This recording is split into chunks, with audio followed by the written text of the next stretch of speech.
Jadi dia terjebak atas omongannya sendiri, ya kan? Kalau memang beliau itu berani sumpah pocong sesuai dengan apa yang beliau sampaikan kepada Hotman Paris, harusnya hari ini beliau datang, ya kan? Saya sebetulnya tidak sependapat. Kalau menurut saya lebih baik dia sumpah secara agama Islam, karena beliau kan agama Islam kan. Kalau dia Kristen ya sumpah secara agama Kristen, pakai Alkitab. Kalau dia Muslim ya pakai Al-Quran, itu yang lebih tepat. Tapi ditantang sumpah pocong satu keluarga 7 turunan bisa habis semua. Wah, itu berbahaya sekali, resikonya bahaya sekali, ya kan? Nah, yang ditantang ini kan bukan soal Eki masih hidup atau Eki sudah mati.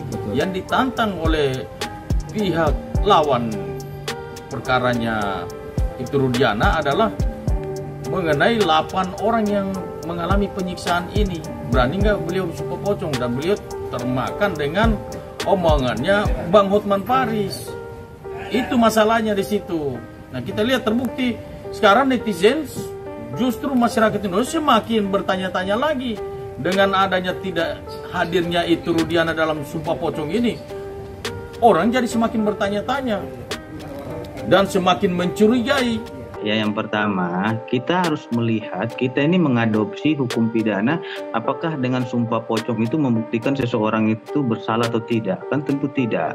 Untuk menyatakan seseorang bersalah atau tidak itu terlebih dahulu harus dilakukan pemeriksaan, pengujian, pendalaman, dan lain-lainnya. Itu ada di tingkat kepolisian, penyelidikan, penyidikan, di penelitian lagi di kejaksaan, penuntutan, dan pemeriksaan di pengadilan.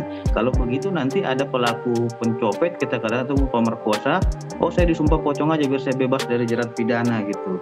Jadi semuanya nanti larinya ke sumpah pocong semua gitu.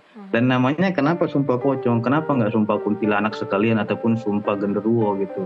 Jadi ini saya kira hal-hal yang di luar konteks hukum, dan saya tidak akan menanggapi hal-hal yang tidak diatur dalam ketentuan hukum acara pidana kita.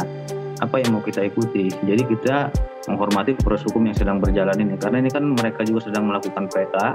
Jadi kita hargai proses hukum PK yang sedang berjalan ini. Saya selaku penasihat hukum berpatokan kepada KUHP karena literasi saya dan mazhab saya ketentuan hukum acara pidana. Memang dalam KUHP tidak mengatakan, tidak mengatur tentang sumpah pocong ini, tetapi secara manusia di luar konteks hukum ya, kita melihat bahwa ada hukum yang lain ini yang mengatur tentang sumpah pocong ini. Ada pakai hukum adat, ya kan? Hukum adat biasanya orang ada hukum adat yang mengatur tentang sumpah pocong ini. Nah, kita lihat per hari ini, kalau saya lihat dari sisi yang lain, seperti memang tidak diatur dalam KUHP, tapi dari sisi hukum adat, saat Ibtu Rudiana mau menentang Hotman Paris, sebetulnya ya saya mau katakan di sini bahwa sebetulnya Ibtu Rudiana masuk dalam jebakannya Bang Hotman Paris. Dia masuk dalam jebakannya, sehingga waktu dia dengan gagah perkasanya siap disumpah demi apapun dia siap, sumpah pocong pun dia siap, itu kan keluar dari mulutnya sendiri. Nah, jangan sampai kita teledor. Ini saya bilang bahwa ini teledor. Sehingga pada saat ditantang oleh Saka Tatal yang hanya seorang kuli bangunan, malah ini Ibtu Rudiana, seorang perwira polisi, Kapolsek, nggak berani datang. Ya buktikanlah, sama-sama buktikan omongan di sini. Ya coba kalau beliau datang, pasti gentle. Malah kita lihat kuli bangunan yang lebih gentle daripada beliau. Begini, ya, Pak Rudiana itu telah bersumpah, jadi mau sumpah apa lagi? Dia sudah disumpah di muka persidangan berdasarkan keyakinannya, yaitu dalam hal ini agama Islam, dan itu disumpah di bawah Al-Quran. Jadi sumpah apa lagi yang mau diminta? Jangan dibuat nanti sumpah genderuwo gitu, sumpah kuntilanak gitu, karena berbau yang sudah meninggal mati.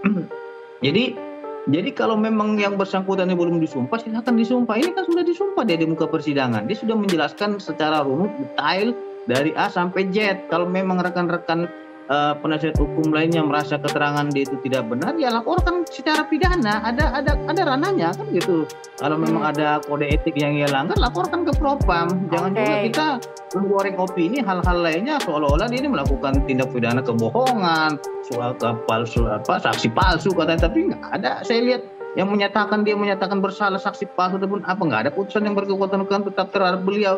Ini yang saya minta, agar kita ini tidak melakukan peradilan netizen ataupun peradilan media sosial, karena kita percaya kepada aturan-aturan yang telah dibuat oleh negara terkait hal tersebut. Kalau negara membuat regulasi sumpah pocong, ya pasti kita ikuti. Tapi kalau memang negara tidak membuat regulasi itu, apa yang mau kita ikuti? Saya selaku pengacara, saya ngerti hukum dan tahu aturan. Pasti saya anjurkan kepada klien saya sesuai dengan ketentuan hukum gitu loh. Ada ranah-ranahnya, Mbak. Gitu. Kalau memang mereka meragukan keterangan Pak Rudiana klien kami, ya silahkan proses pidana. Tapi kalau tidak terbukti, kita akan melaporkan balik gitu. Intinya seperti itu, simpel saja gitu. Betul. Tadi saya dari awal sudah saya katakan bahwa Ibtu Rudiana harus gentleman, datang sesuai dengan ucapannya dia. Jangan main menghilang begitu aja.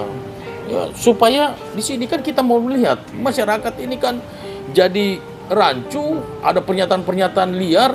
Di sini masyarakat sedang menanti-nanti kebenaran ini bisa diungkap secara terang benderang.